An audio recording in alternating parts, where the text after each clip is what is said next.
सच के साथ। नमस्कार, सिटी वाराणसी लाइव में आप सभी का स्वागत है। मैं हूं ममता चौरसिया। आइए नजर डालते हैं आज की हेडलाइंस पर। सपा सुप्रीमो अखिलेश यादव का सपा कार्यकर्ताओं ने धूमधाम के साथ मनाया जन्मदिन। कहीं कटा केक तो भगवान कृष्ण के रूप में सपा सुप्रीमो के फोटो के साथ हुआ यज्ञ हवन। डॉक्टर्स डे पर बीएचयू में रक्तदान शिविर का आयोजन। युवाओं ने बढ़ चढ़कर किया स्वैच्छिक रक्तदान।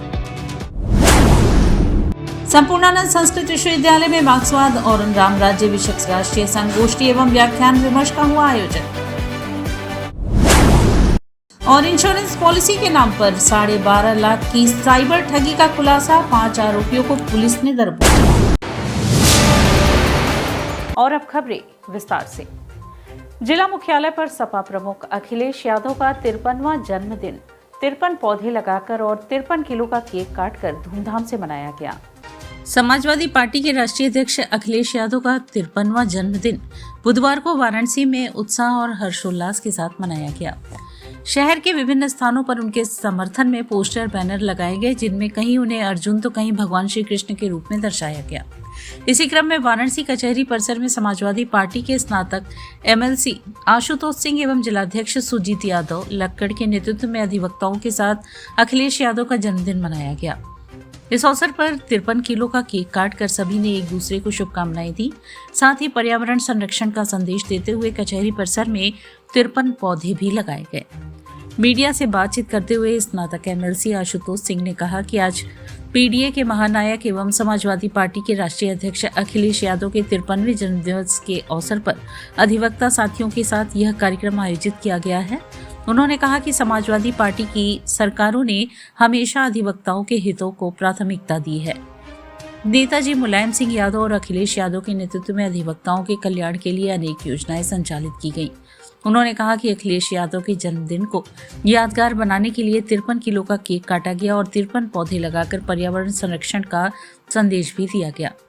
कार्यक्रम में बड़ी संख्या में अधिवक्ता एवं समाजवादी पार्टी के कार्यकर्ता मौजूद रहे और सभी ने अखिलेश यादव के स्वस्थ, दीर्घायु एवं सफल राजनीतिक जीवन की कामना की। आज पीडीए के महानायक और समाजवादी पार्टी के राष्ट्रीय अध्यक्ष और 2027 के मुख्यमंत्री आदरणीय अखिलेश यादव जी के जन्मदिन में 53वें जन्मदिन का अवसर पे आज सारे अधिवक्ता साथियों ने मिलकर इसको मनाने का काम किया है। लगातार जब से नेताजी की सरकार थी तब से जब तक समाजवादी पार्टी की सरकार जब रही है तो अधिवक्ताओं के कल्याण के लिए सबसे ज़्यादा योजनाएं अगर किसी चलाने का काम किया तो समाजवादी पार्टी आदरणीय अखिलेश यादव नेताजी ने किया था। कहाँ मनाया गया है? आज हम लोग कचहरी परिसर में 53 किलो का केक यहाँ पर काटने का काम किया गया। राष्ट्रीय अध्यक्ष जी के जन्मदिन में सारे अधिवक्ताओं के साथ मिलकर हर्षोल्लास के साथ इसको मनाने का काम किया और 53 पौधे आज पूरे कचहरी परिसर में लगाने का काम हम लोग करेंगे। वरुणा घाट पर महाआरती कर कार्यकर्ताओं ने अखिलेश को भगीरथ बताया व 2027 के लिए सपा ने हुंकार भी भरी। समाजवादी पार्टी के राष्ट्रीय अध्यक्ष और उत्तर प्रदेश के पूर्व मुख्यमंत्री अखिलेश यादव के जन्मदिन पर वाराणसी में आयोजित कार्यक्रम महज जन्मदिन का उत्सव नहीं रहा, बल्कि इसके जरिए पार्टी ने धार्मिक आस्था, नदी संरक्षण और 2027 के विधानसभा चुनाव को लेकर अपना सियासी संदेश भी देने की कोशिश की। महानगर योजन सभा समाजवादी पार्टी के बैनर तले वरुणा नदी के शास्त्रीय घाट पर सूर्योदय के समय 7 ब्राह्मणों ने वैदिक मंत्रोच्चार के साथ वरुणा की महाआरती की और अखिलेश यादव के दीर्घायु एवं स्वस्थ जीवन की कामना की। कार्यक्रम के दौरान अखिलेश यादव का बड़ा कटआउट लगाकर उनका दूध से अभिषेक किया गया और उन्हें वरुणा नदी के भगीरथ के रूप में प्रस्तुत किया गया। साथ ही पार्टी कार्यकर्ताओं ने 2027 के विधानसभा चुनाव में पीडीए पिछड़ा दलित अल्पसंख्यक फार्मूले को मजबूत करते हुए अखिलेश यादव को दोबारा मुख्यमंत्री बनाने का संकल्प भी दोहराया। कार्यक्रम के जरिए समाजवादी पार्टी ने एक बार फिर वरुणा कॉरिडोर के अधूरे प्रोजेक्ट को राजनीतिक बहस के केंद्र में लाने की कोशिश की। सपा नेताओं ने याद दिलाया कि अखिलेश यादव के मुख्यमंत्री रहते गोमती रिवर फ्रंट की तर्ज पर वाराणसी में वरुणा नदी के जीर्णोद्धार और वरुणा कॉरिडोर बनाने की योजना तैयार की गई थी। उनका आरोप है कि 2017 में भाजपा सरकार बनने के बाद यह परियोजना ठंडे बस्ते में चली गई। आज हम सब समाजवादी पार्टी के राष्ट्रीय अध्यक्ष माननीय श्री अखिलेश यादव जी का, जो गरीब मजलूम की आवाज़ लगातार इस प्रदेश में उठाते रहे हैं, उनका 53वां जन्म दिवस माँ वरुणा नदी के तट पर हम सब नौजवानों ने बड़े हर्षोल्लास के साथ मनाने का काम किया गया है। और वरुणा नदी समाजवादी पार्टी की ड्रीम प्रोजेक्ट थी, जो आज पूर्ण रूप से गंदगी के कारण कहरा रही है। हम सब आज यहाँ मां करुणा का आरती उतार कर ये संकल्प लिए हैं कि आने वाले समय में जब भी समाजवादी पार्टी की सरकार बनेगी, वरुणा कॉरिडोर को पुनः जीवित किया जाएगा और वरुणा नदी को अविरल धारा के रूप में, स्वच्छ नदी के रूप में बनाने का हम सब करेंगे। सपा सुप्रीमो अखिलेश यादव के जन्मदिन पर कार्यकर्ताओं ने उन्हें भगवान श्री कृष्ण के रूप में दर्शाया व हवन पूजन कर उनके दीर्घायु की भगवान से कामना की। वाराणसी में अखिलेश यादव के जन्मदिन पर उनके समर्थकों ने उन्हें नए रूप में पेश किया है। हाथ में संविधान लिए अखिलेश यादव भगवान कृष्ण के स्वरूप में नजर आए हैं। अखिलेश के 53वें जन्मदिन पर कार्यकर्ताओं ने उनका ये पोस्टर लॉन्च किया है। इस पोस्टर के सामने आने के बाद सियासी हलचल भी तक हो गई है। सपा कार्यकर्ता अजय फौजी ने बताया कि द्वापर युग में जिस तरह भगवान श्री कृष्ण अन्याय के खिलाफ थे, वैसे ही कलयुग में अखिलेश यादव जन मुद्दे की आवाज उठा रहे हैं। पोस्टर लॉन्च करने के साथ ही सपा कार्यकर्ताओं ने हवन पूजन कर अखिलेश यादव के दीर्घायु की कामना की। इसके साथ ही 2027 में फिर से प्रदेश में अखिलेश राज की वापसी हो, इसकी कामना भी बाबा विश्वनाथ से सपा कार्यकर्ताओं ने किया। बताते चले कि अखिलेश के श्री कृष्ण अवतार से पहले काशी में राहुल गांधी का परशुराम स्वरूप भी सामने आया था, जिसकी चर्चा हर तरफ हो रही थी। जननायक युवा हृदय सम्राट श्री अखिलेश यादव जी का जन्म दिवस था। आज के दिन हम तमाम साथियों के साथ मिलकर भगवान श्री कृष्ण के रूप में श्री अखिलेश यादव जी का जन्मदिन मनाए। बात यह है कि लोग पूछ रहे हैं कि आपने भगवान श्री कृष्ण के रूप में अखिलेश यादव को क्यों देख के और कैसे उनकी फोटो बनाकर किया। भगवान श्री कृष्ण अपनी प्रजा का हर दुख और सुख समझते थे और उसका वो हर तरह उनकी मदद करते थे। उसी तरह हमारे युवा हृदय सम्राट, हमारे लिए भगवान श्री अखिलेश यादव जी जनता के सुख दुख, दबे कुचले नौजवानों, बेरोजगारों, किसानों, महिलाओं की आवाज़ और बात को समझते हैं, महसूस करते हैं और उनकी लड़ाई लड़ने का कार्य करते हैं। यही सब को हम देखते हुए हवन पूजा पाठ श्री अखिलेश यादव जी के लिए किया गया कि वो अच्छे से लंबी उम्र हो उनकी और जनता के बीच में जनता की समस्या को वो सॉल्व करने में मदद करें और उनकी समस्या को समझने की कोशिश करें।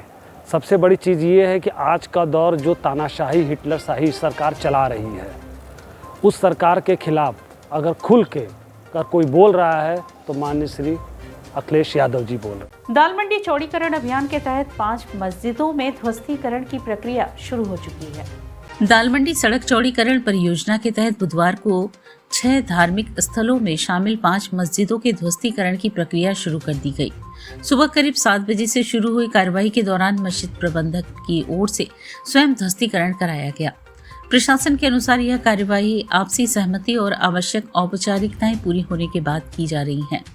ध्वस्तीकरण की शुरुआत मिर्जा करीमुल्लाह बेग मस्जिद से हुई, जिसके बाद क्रमवार संगमरमर मस्जिद, अली रजा खान मस्जिद, निसारन मस्जिद और रंगीले शाह मस्जिद पर कार्यवाही शुरू की गई।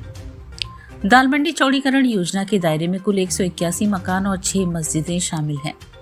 परियोजनाओं के अंतिम छोर पर स्थित लंगड़ा हाफिज मस्जिद पर फिलहाल ध्वस्तीकरण नहीं किया गया है। हालांकि प्रशासन का कहना है कि इस मस्जिद से संबंधित कागजी प्रक्रिया पूरी हो चुकी है और आगामी दिनों में इस पर भी नियमानुसार कार्यवाही की जाएगी। रविदास घाट पर गंगा स्नान के दौरान किशोरी की डूबने से मौत हो गई। पुलिस ने मौके पर पहुंचकर शव को कब्जे में लेकर पोस्टमार्टम कराया। लंका थाना क्षेत्र के रविदास घाट पर बुधवार सुबह गंगा स्नान के दौरान 15 वर्षीय किशोरी की डूबने से मौत हो गई। घटना के बाद घाट पर अफरा तफरी मच गई। सूचना मिलते ही पुलिस मौके पर पहुंची और शव को कब्जे में लेकर पोस्टमार्टम के लिए भेज दिया। पुलिस ने परिजनों के बयान दर्ज कर मामले की आवश्यक कार्यवाही शुरू कर दी है। मृतका की पहचान नगवा निवासी सिमरन साहनी के रूप में हुई है। उसके पिता भरत साहनी, जो काशी हिंदू विश्वविद्यालय में माली के पद पर कार्यरत हैं, ने बताया कि घटना के समय वह ड्यूटी पर गए हुए थे। घर लौटने के बाद उन्हें जानकारी मिली कि उनकी बेटी बिना किसी को बताए घर से निकल गई थी और रविदास घाट के पास गंगा किनारे पहुंच गई थी। भरत साहनी ने बताया कि उनकी बेटी मानसिक रूप से अस्वस्थ थी और उसका इलाज 2 अलग-अलग स्थानों पर चल रहा था। उन्होंने यह भी बताया कि पिछले कुछ समय में सिमरन 3 बार आत्महत्या का प्रयास कर चुकी थी, लेकिन हर बार लोगों ने समय रहते उसे बचा लिया था। बुधवार की सुबह वह चुपचाप घर से निकल गई और रविदास घाट से कुछ दूरी पर गंगा में छलांग लगा दी, जिससे उसकी मृत्यु हो गई। परिजनों के अनुसार उनका घर रविदास घाट से लगभग 500 मीटर की दूरी पर स्थित है। घर वालों को उसके बाहर जाने की जानकारी नहीं हो सकी। पड़ोसियों से सूचना मिलने के बाद परिवार के सदस्य घाट पहुंचे, लेकिन तब तक काफी देर हो चुकी थी। घाट पर मौजूद स्थानीय लोगों ने बताया कि किशोरी जब स्नान के लिए घाट संध्या पर पहुंची थी, तब उसे गंगा में उतरने से मना किया गया था। वह कुछ देर तक किनारे बैठी रही, लेकिन अचानक गंगा में उतर गई। जब वह डूबने लगी तो लोगों ने उसे बचाने का प्रयास किया, लेकिन सफलता नहीं मिल सकी। लक्का थाना प्रभारी राजकुमार ने बताया कि सूचना मिलते ही पुलिस टीम तत्काल मौके पर पहुंची थी। हालांकि तब तक किशोरी की मौत हो चुकी थी। पुलिस ने शव को पोस्टमार्टम के लिए भेज दिया है तथा परिजनों के बयान दर्ज कर आगे की विधिक कार्यवाही की जा रही है।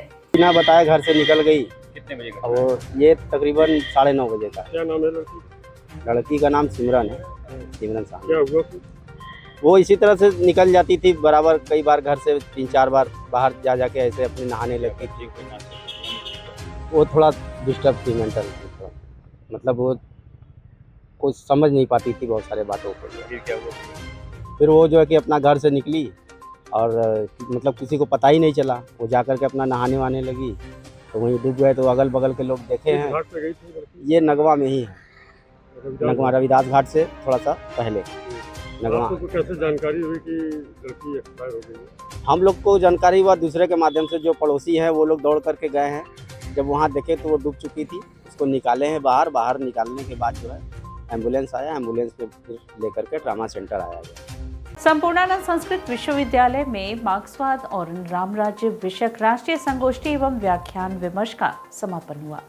संपूर्णानंद संस्कृत विश्वविद्यालय वाराणसी के संस्कृत विद्या विभाग द्वारा भारतीय ज्ञान परंपरा के महान मनीषी एवं धर्म सम्राट स्वामी करपात्री जी महाराज द्वारा रचित कालजयी ग्रंथ मार्क्सवाद और राम राज्य की समसामयिक प्रासंगिकता पर केंद्रीय राष्ट्रीय संगोष्ठी एवं व्याख्यान विमर्श का भव्य आयोजन विश्वविद्यालय के योग साधना केंद्र में संपन्न हुआ। संगोष्ठी में देश भर से उपस्थित विद्वानों, शिक्षकों, शोधार्थियों एवं विद्यार्थियों ने भारतीय एवं पाश्चात्य राजनीतिक दर्शन के तुलनात्मक परिप्रेक्ष्य में स्वामी करपात्री जी के वैचारिक अवदान पर गंभीर एवं सारगर्भित विमर्श किया। कार्यक्रम की अध्यक्षता करते हुए विश्वविद्यालय के कुलपति प्रोफेसर बिहारी लाल शर्मा ने कहा कि मार्क्सवाद और राम राज्य केवल मार्क्सवादी विचारधारा का प्रतिवाद नहीं, बल्कि भारतीय राज्य दर्शन, सामाजिक समरसता, आर्थिक न्याय तथा धर्मधिष्ठित लोक व्यवस्था का एक प्रामाणिक दार्शनिक घोष है। उन्होंने कहा कि स्वामी करपात्री जी ने भारतीय शास्त्र परंपरा के आलोक में मार्क्सवाद की मूल अवधारणाओं का तार्किक एवं शास्त्रीय विश्लेषण करते हुए सिद्ध किया कि भारतीय जीवन दृष्टि का आधार संघर्ष नहीं, बल्कि धर्म, कर्तव्य, समन्वय, न्याय एवं लोक मंगल है। मुख्य वक्ता एवं युवा चेतना के राष्ट्रीय संयोजक रोहित कुमार सिंह ने विषय का विस्तृत विवेचना करते हुए कहा कि स्वामी करपात्री जी ने मार्क्सवाद और राम राज्य में मार्क्सवाद की आर्थिक, सामाजिक एवं राजनीतिक पक्षों की भारतीय दृष्टि से सूक्ष्म एवं तथ्यपरक समीक्षा की है। उन्होंने कहा कि समय के साथ मार्क्सवाद का प्रभाव निरंतर क्षीण हुआ है, जबकि राम राज्य की अवधारणा आज भी जन भावनाओं में जीवंत है। उन्होंने कहा कि भगवान श्री राम ने परिवारवाद नहीं, बल्कि योग्यता, न्याय और लोक कल्याण को सर्वोच्च स्थान दिया। बाली के पश्चात सुग्रीव तथा रावण के पश्चात विभीषण को राज्य सौंपना उनके आदर्श समाज दर्शन का उत्कृष्ट उदाहरण है। उन्होंने कहा कि राम राज्य अनुशासन, संस्कृति, मानव मूल्यों, नैतिक उत्तरदायित्व और सामाजिक समरसता पर आधारित व्यवस्था है, जबकि वर्ग संघर्ष एवं राज्य के अत्यधिक नियंत्रण पर आधारित विचार अंततः व्यक्ति की स्वतंत्रता और सामाजिक संतुलन को प्रभावित करते हैं। वर्तमान वैश्विक परिस्थितियों में इस ग्रंथ का पुनर्गठन भारतीय राजनीतिक चिंतन को नई दिशा प्रदान कर सकता है। संगोष्ठी के संयोजक डॉक्टर रविशंकर पांडे ने स्वागत भाषण एवं विषय प्रवर्तन कराते हुए कहा कि स्वामी करपात्री जी भारतीय दार्शनिक परंपरा के उन विरल आचार्यों में हैं जिन्होंने शास्त्रीय प्रमाणों के आधार पर आधुनिक विचारधाराओं का गंभीर परीक्षण किया। कार्यक्रम के प्रारंभ में मंगलाचरण के गुंजित स्वर के बीच मंचस्थ अतिथियों द्वारा दीप प्रज्वलन एवं मां सरस्वती तथा करपात्री जी के तस्वीर पर माल्यार्पण किया गया। इस अवसर पर विश्वविद्यालय के कुलानुशासक प्रोफेसर जितेंद्र कुमार, छात्र कल्याण संघ का अध्यक्ष professor Shailesh Kumar Mishra, professor Rajnath, professor विद्या कुमारी चंद्रा, डॉक्टर विजय कुमार शर्मा, डॉक्टर जितेंद्र धर द्विवेदी सहित विश्वविद्यालय के अनेक आचार्य, शोधार्थी एवं विद्यार्थी उपस्थित रहे। राम राज्य प्रकृति के साथ चलने का नाम है, और जब हम प्रकृति के विरुद्ध चलते हैं तो समस्याएं हमारे सामने खड़ा हो जाती है। राम ने हमेशा प्रकृति के साथ चलने का संकल्प लिया और प्रकृति के साथ चलने का जो संकल्प था उसको जीते हुए अपना जीवन जिया। आज वही चीज देर तक टिक सकती है जो प्रकृति के साथ चलती है। मार्क्सवाद प्रकृति के विरुद्ध था, इसलिए वो लंबे समय तक न टिका न टिक सकता। भारत में आया, बताया गया 3 प्रदेशों में उनकी सत्ता रही, लेकिन जो सत्ता झूठ पर खड़ी हो वो सत्ता देर तक टिक नहीं सकती। इसलिए भगवान राम ने हमें यही उपदेश दिया कि प्रकृति के साथ चलिए, प्रकृति हितैषी जो कार्य हो उनको अपनाइए, और जब आप प्रकृति को साथ लेकर के चलेंगे तो आप राम राज्य कायम करने के लिए प्रतिबद्धता के साथ काम कर सकते हैं। और यहाँ वक्त चला है एक छोटे से ब्रेक का, मिलते हैं ब्रेक के बाद। वाराणसी लाइव सच के साथ।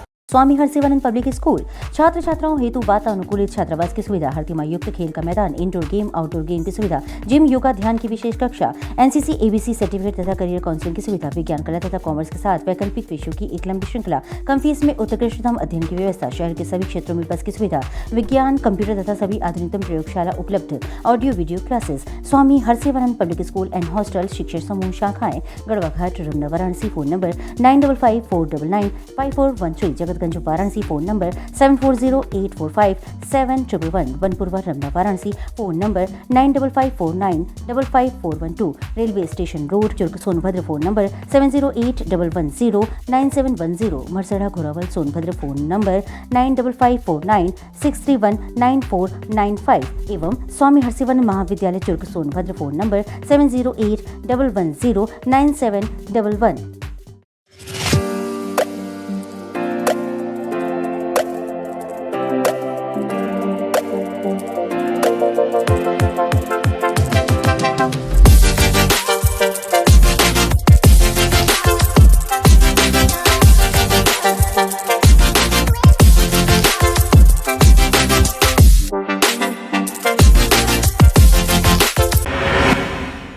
I am a student of Jeevandeep Mahavidyalaya. I am proud of Mahavidyalaya for excellent faculty, best support and best infrastructure and best place. I am a student of Jeevandeep Mahavidyalaya. I am proud of Mahavidyalaya for excellent faculty, best support and best infrastructure and best place. I am a student of Jeevandeep Mahavidyalaya. I am proud of Mahavidyalaya for excellent faculty, best support and best infrastructure and best place.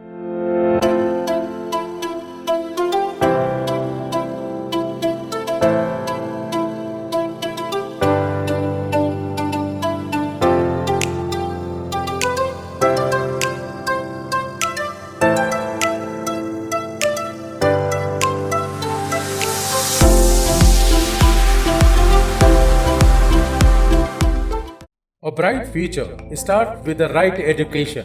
JPM English School, based on CBSE pattern.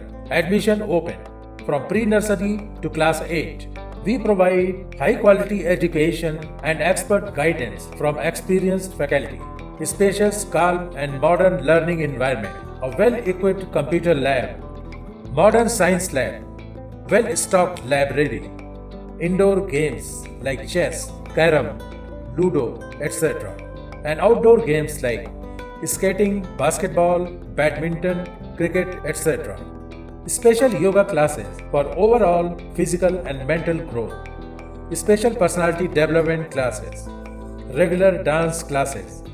Special music classes. The students always remember that education is not a destination, it is a journey.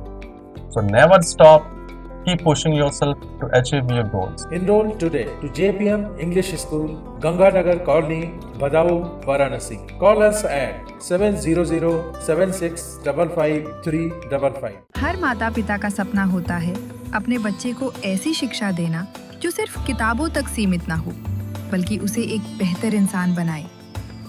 Varanasi के बेनियाना पीली कोठी में स्थित Shweta convent school एक BSB recognised को educational school, play group से class 10वीं तक, जहां वेल ट्रेन्ड टीचर्स हर बच्चे की क्षमता को पहचानते हैं और मॉडर्न एजुकेशन सिस्टम के माध्यम से उसे सफलता की नई ऊंचाइयों तक पहुंचाते हैं। Ventilated classrooms, modern computer lab, latest science lab और अनुशासित लर्निंग एनवायरनमेंट, ताकि बच्चों को मिले बेहतर शिक्षा और बेहतर भविष्य। यहाँ पढ़ाई के साथ साथ पर्सनालिटी डेवलपमेंट पर भी विशेष ध्यान दिया जाता है। रेगुलर स्पोर्ट्स एक्टिविटीज जैसे karate, yoga, chess, carrom, kabaddi, kho kho, athletics और डांस क्लासेस बच्चों के आत्मविश्वास और प्रतिभा को देते हैं नई पहचान। क्योंकि हमारा विश्वास है पद्मेकम शिक्षाम प्रति। आज ही जुड़िए श्वेता कॉन्वेंट स्कूल, बेनियाना, पीली खोटी, वाराणसी। कॉल नाउ 979-203-5713 और 70-529-16706। लाइव सच के साथ। और ब्रेक के बाद पुनः आपका स्वागत है। डॉक्टर्स डे पर बीएचयू में रक्तदान शिविर का सफल आयोजन हुआ, जिसमें युवाओं ने बढ़ चढ़ कर भाग लिया। डॉक्टर्स डे के अवसर पर मानव सेवा और सामाजिक उत्तरदायित्व का प्रेरणादायी संदेश देते हुए जैनम जीविका फाउंडेशन की लाइफ सेवर आर्मी पहल के अंतर्गत काशी हिंदू विश्वविद्यालय स्थित श्री विश्वनाथ मंदिर परिसर के समीप एक स्वैच्छिक रक्तदान शिविर का सफल आयोजन किया गया। शिविर का उद्देश्य जरूरतमंद मरीज के लिए सुरक्षित रक्त की उपलब्धता सुनिश्चित करना तथा समाज में स्वैच्छिक रक्तदान के प्रति जन जागरूकता बढ़ाना था। शिविर का आयोजन 50 यूनिट रक्त संग्रह के लक्ष्य के साथ किया गया, जिसमें बड़ी संख्या में युवाओं, सामाजिक कार्यकर्ताओं तथा विभिन्न संस्थाओं से जुड़े लोगों ने उत्साहपूर्वक भाग लिया। रक्तदाताओं ने पूरे उत्साह और सेवा भावना के साथ रक्तदान कर यह संदेश दिया कि 1 यूनिट रक्त किसी जरूरतमंद व्यक्ति के जीवन की रक्षा कर सकता है। पूरे आयोजन के दौरान रक्तदाताओं में विशेष उत्साह देखने को मिला और सभी ने नियमित रूप से रक्तदान करने का संकल्प भी लिया। इस जन हितकारी अभियान में मां मिथिलेश मेमोरियल ट्रस्ट, मारवाड़ी युवा मंच, अन्नपूर्णा शाखा तथा दीक्षांत काशी अंश फाउंडेशन का महत्वपूर्ण सहयोग एवं सक्रिय सहभागिता रही। सभी संस्थाओं के संयुक्त प्रयास से यह आयोजन सफलतापूर्वक संपन्न हुआ तथा समाज में सेवा, सहयोग और मानवता का सशक्त संदेश प्रसारित हुआ। रक्तदान शिविर का संचालन काशी हिंदू विश्वविद्यालय के सरसुंदर लाल चिकित्सालय के ब्लड सेंटर के डॉक्टर आशुतोष सिंह के मार्गदर्शन एवं चिकित्सकीय टीम के सहयोग से संपन्न हुआ। उनकी देखरेख में रक्तदान की संपूर्ण प्रक्रिया सुरक्षित, वैज्ञानिक एवं सुव्यवस्थित ढंग से पूरी की गई। चिकित्सकीय टीम ने रक्तदाताओं का स्वास्थ्य परीक्षण करने के साथ उन्हें रक्तदान से जुड़े आवश्यक दिशा निर्देश भी प्रदान किए। कार्यक्रम के अंत में आयोजकों ने सभी रक्तदाताओं, सहयोगी संस्थाओं, चिकित्सकों एवं स्वयंसेवकों के प्रति आभार व्यक्त किया। उन्होंने कहा कि स्वैच्छिक रक्तदान केवल एक सामाजिक दायित्व नहीं बल्कि मानवता की सबसे बड़ी सेवा है। यदि प्रत्येक स्वस्थ व्यक्ति समय समय पर रक्तदान करे तो किसी भी मरीज को रक्त के अभाव में जीवन नहीं गंवाना पड़ेगा। आयोजकों ने भविष्य में भी ऐसे जन कल्याणकारी कार्यक्रमों के नियमित आयोजन का संकल्प व्यक्त करते हुए अधिक से अधिक लोगों से इस पुनीत अभियान से जुड़ने की अपील की। आज जो है डॉक्टर्स डे है और चार्टर्ड अकाउंटेंट डे है, तो इन दोनों दिवस के उपलक्ष्य में आज यहाँ पर हम लोगों ने एक ब्लड डोनेशन कैंप लगाया हुआ है और बेसिकली आज के दिन के माध्यम से समाज को यह बताने की कोशिश है कि आप अगर ब्लड डोनेट करेंगे तो थैलेसीमिया के बच्चों को प्रॉपर हम लोग ब्लड प्रोवाइड करा पाएंगे। कितने यूनिट आप लोगों का लक्ष्य है, अभी तक कितना पूरा हुआ है? हम लोग का लगभग 100 यूनिट का लक्ष्य था, अभी शुरू हुआ है तो अभी हमारा लगभग 30 यूनिट 35 यूनिट के आसपास में हो पाया है। बहुत सारे ऐसे लोग हैं जो डोनेट करना चाहते थे लेकिन किसी कारणवश वो डिफ़र हो जा रहे हैं, नहीं डोनेट कर पा रहे हैं। तो अभी हम लोग कोशिश कर रहे हैं कि जितना ज़्यादा डोनेशन। कौन कौन लोग यहाँ पर डोनेट करने आ रहे हैं? यहाँ पर आज जो है हमारे यहाँ कुछ फैकल्टी ऑफ कॉमर्स के कुछ बच्चे थे जो CA की तैयारी कर रहे हैं, कुछ ऐसे डॉक्टर्स थे, मेडिकल प्रोफेशनल्स थे, वो लोग ब्लड डोनेट कर किए हैं और बाकी कुछ ऐसे लोग हैं जो लोग मारवाड़ी युवा मंच के कुछ सदस्य आए थे। इंश्योरेंस पॉलिसी के नाम पर लोगों को मूर्ख बनाने वाले ठगों ने 12.5 लाख रुपए की ठगी की, जिसका खुलासा साइबर क्राइम पुलिस ने किया। वाराणसी साइबर क्राइम थाना पुलिस ने इंश्योरेंस पॉलिसी के नाम पर लोगों से लाखों रुपए की ठगी करने वाले अंतर्राज्यीय साइबर गिरोह का भंडाफोड़ करते हुए दिल्ली से 5 आरोपियों को गिरफ्तार किया है। आरोपियों के कब्जे से एक आईफोन, 5 एंड्रॉइड मोबाइल, 65,000 रुपए नकद और एक 4 पहिया वाहन बरामद किया गया है। पुलिस के अनुसार वाराणसी निवासी एक पीड़ित ने 5 मई 2026 को साइबर क्राइम थाने में शिकायत दर्ज कराई थी कि खुद को रिलायंस निपॉन लाइफ इंश्योरेंस का कर्मचारी एवं अधिकारी बताने वाले ठगों ने प्रीमियम जमा कराने और अधिक लाभ दिलाने का झांसा देकर उनसे 12.5 लाख रुपए की ठगी कर ली। पुलिस आयुक्त मोहित अग्रवाल, पुलिस उपायुक्त अपराध नीतू काद्यान तथा अपर पुलिस उपायुक्त अपराध नृपेंद्र के निर्देशन में सहायक पुलिस आयुक्त साइबर अपराध विटू सक्सेना के नेतृत्व में विशेष टीम गठित की गई। तकनीकी जांच और दिल्ली, एनसीआर सहित विभिन्न राज्यों में छापेमारी के बाद पुलिस ने 5 आरोपियों को दिल्ली से गिरफ्तार कर लिया। गिरफ्तार आरोपियों की पहचान शिव कुमार गौतम 28 वर्षीय, अमन कुमार 20, विष्णु कुमार 21, राहुल कुमार 25 और आलोक सिंह 31 वर्षीय के रूप में हुई है। पुलिस ने इनके पास से एक आईफोन, 5 एंड्रॉइड मोबाइल फोन, 65,000 रुपए नकद तथा एक 4 पहिया वाहन बरामद किए। पूछताछ में सामने आया कि आरोपी पुराने इंश्योरेंस पॉलिसी धारकों का डेटा हासिल कर खुद को कंपनी का कर्मचारी बताकर अधिक रिटर्न और पॉलिसी अपडेट कराने का झांसा देते थे। ठगी की रकम फर्जी बैंक खातों में ट्रांसफर कर विभिन्न खातों के जरिए घुमाई जाती थी और बाद में नकद निकाल लिया जाता था। इस संबंध में थाना साइबर क्राइम वाराणसी में मुकदमा संख्या 0015/2026 के तहत भारतीय न्याय संहिता की धारा 318 आईटी एक्ट की धारा 66D में मामला दर्ज है। पुलिस आरोपियों के आपराधिक इतिहास और अन्य राज्यों में की गई ठगी की भी जांच कर रही है। पुलिस ने लोगों से अपील की है कि इंश्योरेंस कंपनी के नाम पर आने वाले किसी भी संदिग्ध फोन कॉल, मैसेज या लिंक पर भरोसा न करें तथा किसी भी प्रकार का भुगतान केवल कंपनी के आधिकारिक माध्यमों से ही करें। इसमें हमारी टीम ने बहुत ही शानदार काम करते हुए इसमें 5 लोगों को अरेस्ट किया है। ये सभी रहने वाले दिल्ली के हैं। इनके पूर्व जो आपराधिक इतिहास है उसके बारे में जानकारी की जा रही है। इनके पास से 65,000 रुपये नकद, अलग अलग बैंकों के Aadhaar card, pan card, ATM card और साथ में एक मारुति फ्रेंस बरामद हुई है। सभी लोग दिल्ली के गिरफ्तारी कहाँ से हुई है और ये सत्ताम जो है वो देखिए उसके लिए टीम लगाई गई है। उसको पकड़ने का पूरा प्रयास किया जा रहा है। जल्दी उसकी गिरफ्तारी करके आवश्यक कार्रवाई की जाएगी। कहाँ से गिरफ्तारी की गई? दिल्ली से गिरफ्तारी। सारे लोग दिल्ली करने वाले 5 लोग। पॉलिसी धारक तक ये कैसे मोड से क्या इनका मोड होता है? पॉलिसी धारक का इसे ऑनलाइन मोड में कई बार होता है कि आप जाके जाते हो तो उसमें प्रीमियम भरने का आता है। वहाँ अलग अलग जगहों से डाटा इकट्ठा करते थे ये जो है और नंबर से कॉल करके इसको करते थे अपराध। पर्यटकों को निशाना बनाने वाले शातिर चोर को सिगरा पुलिस ने गिरफ्तार किया।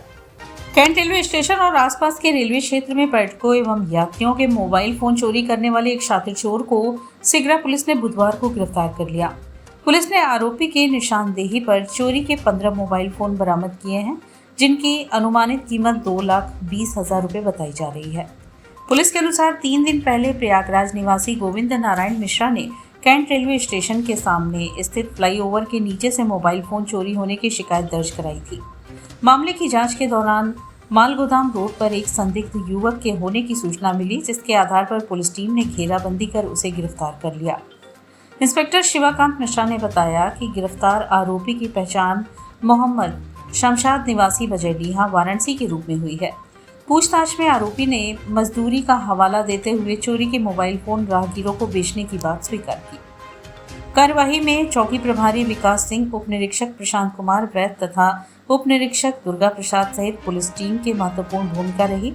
पुलिस आरोपी के आपराधिक इतिहास और चोरी के अन्य मामलों में भी जांच कर रही है। श्यामा प्रसाद मुखर्जी जयंती संस्मरण पे पखवाड़ा सम्मेलन एवं स्वागत समारोह का आयोजन किया गया। मंगलवार को भारतीय जनता पार्टी महानगर कार्यालय गुलाब पर डॉक्टर श्याम प्रसाद मुखर्जी जयंती संस्मरण पखवाड़ा के अंतर्गत कार्यकर्ता सम्मेलन एवं नवनियुक्त प्रदेश एवं क्षेत्र पदाधिकारियों के सम्मान समारोह का आयोजन किया गया। कार्यक्रम की शुरुआत डॉक्टर श्यामा प्रसाद मुखर्जी एवं पंडित दीनदयाल उपाध्याय जी के चित्र पर पुष्पार्चन एवं वंदे मातरम के साथ शुरू हुआ। अपने स्वागत भाषण में महानगर अध्यक्ष प्रदीप अग्रहरी ने नवनियुक्त पदाधिकारियों एवं उपस्थित कार्यकर्ताओं को संबोधित करते हुए कहा कि डॉक्टर श्यामा प्रसाद मुखर्जी ने अपना संपूर्ण जीवन राष्ट्रीय हित और देश की एकता अखंडता के लिए समर्पित कर दिया। मात्र 33 वर्ष की आयु में कुलपति बनकर उन्होंने अपनी असाधारण प्रतिभा का परिचय दिया। जम्मू कश्मीर में लागू परमिट सिस्टम का उन्होंने पुरजोर विरोध किया और एक देश में 2 विधान 2 प्रधान और 2 निशान नहीं चलेंगे का उद्घोष करते हुए अपने प्राणों का बलिदान दिया। सम्मेलन कार्यक्रम के पश्चात नवनियुक्त प्रदेश महामंत्री दिलीप पटेल और क्षेत्रीय अध्यक्ष अशोक चौरसिया का स्वागत एवं अभिनंदन महानगर अध्यक्ष प्रदीप अग्रहरी ने माला एवं अंग वस्त्रम तथा मोमेंटम देकर किया। तत्पश्चात उपस्थित सैकड़ों कार्यकर्ताओं ने नवनियुक्त पदाधिकारियों को माला पहनाकर स्वागत एवं बधाई दी। कार्यक्रम का संचालन महानगर महामंत्री नवीन कपूर ने किया एवं धन्यवाद प्रकाश जगदीश त्रिपाठी ने किया। कार्यक्रम का समापन राष्ट्रगान के साथ हुआ। कार्यक्रम में प्रमुख रूप से विधायक डॉक्टर नीलकंठ तिवारी, सौरभ श्रीवास्तव, शिवशरण पाठक, शिवांग दुबे, राहुल सिंह, अरविंद सिंह, चंद्रशेखर उपाध्याय, आत्मा विश्वेश्वर, प्रीति सिंह, प्रज्ञा पांडे, गीता शास्त्री, मनोज सोनकर, अनुराग शर्मा, पुन्नूलाल बिंद, मधुकर चित्रांश, शोभानाथ मौर्य, अखिलेंद्र सिंह, सनी प्रमील पांडे, बबलू सेठ, अभिषेक श्रीवास्तव, अनिल तिवारी, जितेंद्र पटेल, राहुल मिश्रा एवं राजीव सिंह डब्बू सहित बड़ी संख्या में पदाधिकारी एवं कार्यकर्ता उपस्थित रहे। वैदिक परंपरा के संरक्षण एवं संवर्धन की दिशा में 51 बटुकों का उपनयन संस्कार संपन्न हुआ। शिवाजी नगर कॉलोनी स्थित श्री स्वामी नारायण नंद तीर्थ वेद विद्यालय के संयोजकत्व में 51 बटुकों का उपनयन संस्कार वैदिक विधि विधान वेद मंत्रों के सस्वत उच्चारण एवं आचार्य गणों के निर्देशन में गरिमामयी वातावरण में संपन्न हुआ। यह आयोजन भारतीय वैदिक परंपराओं, संस्कारों एवं सांस्कृतिक मूल्यों के संरक्षण तथा भावी पीढ़ी में उनके संवर्धन की दृष्टि से अत्यंत महत्वपूर्ण माना जा रहा है। इस अवसर पर पूज्य डॉक्टर दिव्य चेतन ब्रह्मचारी गुरु जी का सानिध्य एवं आशीर्वाद प्राप्त हुआ। उन्होंने अपने उद्बोधन में उपनयन संस्कार को भारतीय जीवन दर्शन में आत्मानुशासन, ब्रह्मचर्य, ज्ञानार्जन तथा कर्तव्य परायणता की औपचारिक दीक्षा बताते हुए बटुकों को वेदाध्ययन, संध्योपासना एवं सदाचार पूर्ण जीवन के लिए प्रेरित किया। कार्यक्रम में विद्यालय के संरक्षक प्रोफेसर श्री किशोर मिश्र एवं अध्यक्ष प्रोफेसर राम नारायण द्विवेदी जी की विशिष्ट उपस्थिति एवं मार्गदर्शन प्राप्त हुआ।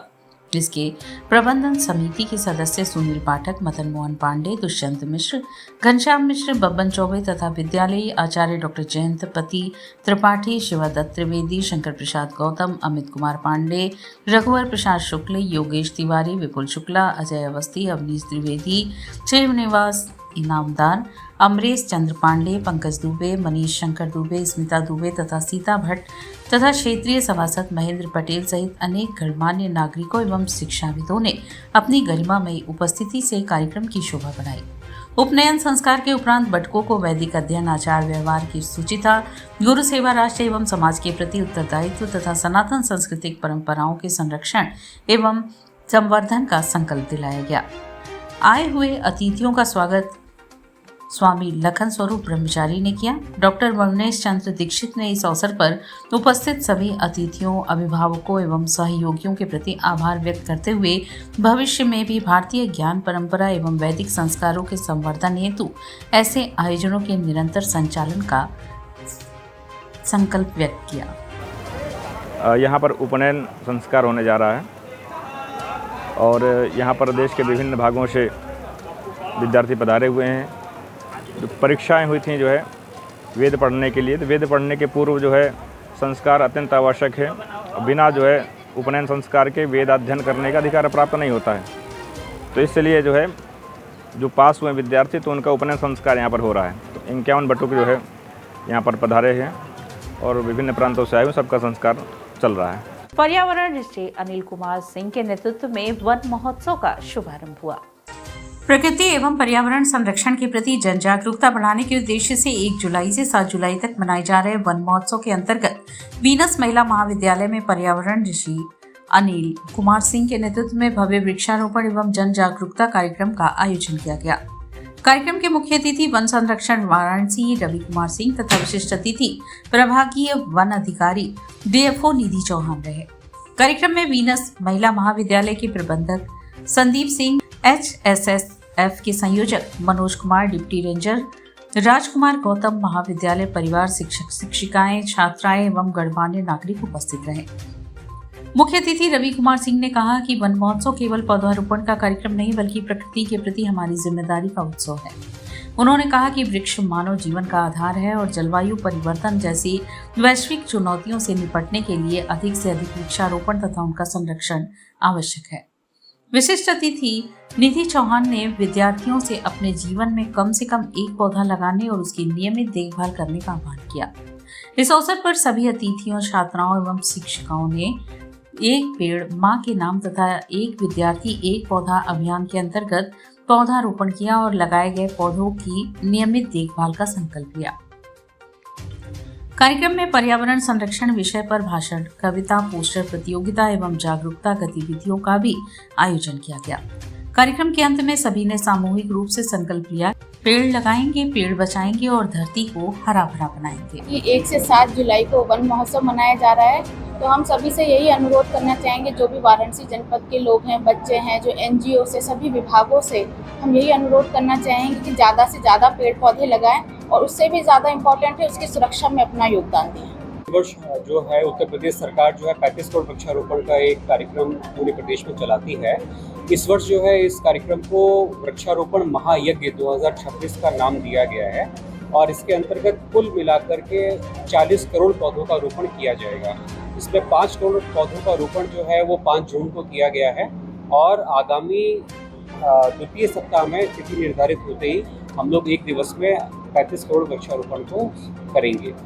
इस कार्यक्रम में कुल 27 डिपार्टमेंट्स को जोड़ा गया है और जिसमें प्रमुख रोल जो है वो शिक्षा विभाग के द्वारा किया जा रहा है। आज हमने 1 जुलाई में इस वन महोत्सव की शुरुआत BNS महाविद्यालय अखरी में आकर के यहाँ के स्कूल प्रबंधन के साथ और स्कूली बच्चों के साथ मिलकर के की है और इस शुरुआत में पौधरोपण और पौध वितरण को भी रखा गया है। यहाँ पर प्रत्येक बच्चे से स्वेच्छा के आधार पर उनके आवश्यकता अनुसार एक एक पौधा भी उनको घर ले जाने के लिए दिया जा रहा है ताकि बच्चे इसको रोपण को अपने घरों में भी करें और बाकी लोगों को भी प्रेरित करें। भारत जापान की अटूट दोस्ती और प्रगाढ़ता के लिए नमामि गंगे ने गंगा द्वार से मां गंगा की आरती उतारी।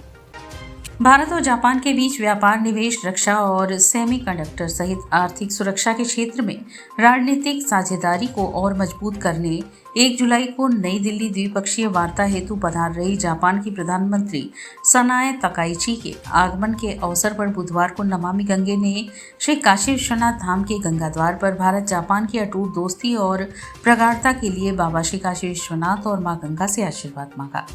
भारत और जापान के प्रधानमंत्री की तस्वीर और राष्ट्रध्वज के साथ आरती उतारकर बाबा विश्वनाथ और मां गंगा से दोनों देशों के बीच सदियों पुराने सांस्कृतिक संबंधों और साझा बौद्ध विरासत की नींव को और मजबूत करने की प्रार्थना की गई। गंगा द्वार पर 12 ज्योतिर्लिंग, गंगाष्टकम और शिव महिम्न स्तोत्रम का पाठ किया गया।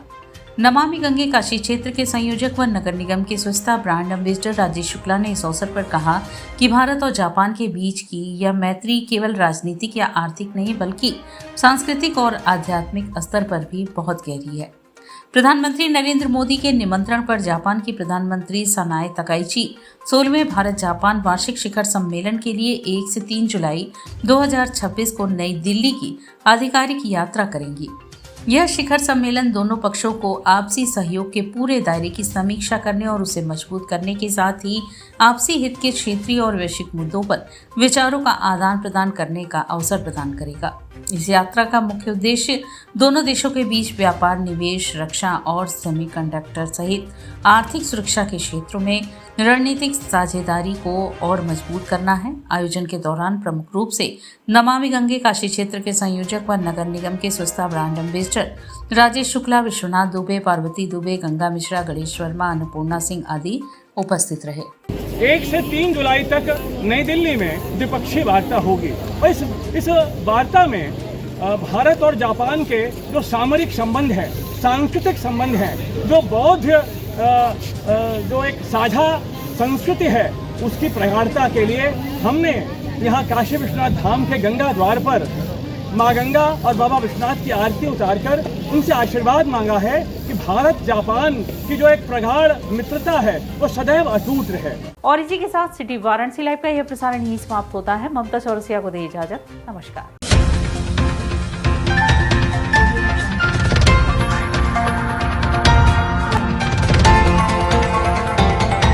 वाराणसी लाइव, सच के साथ।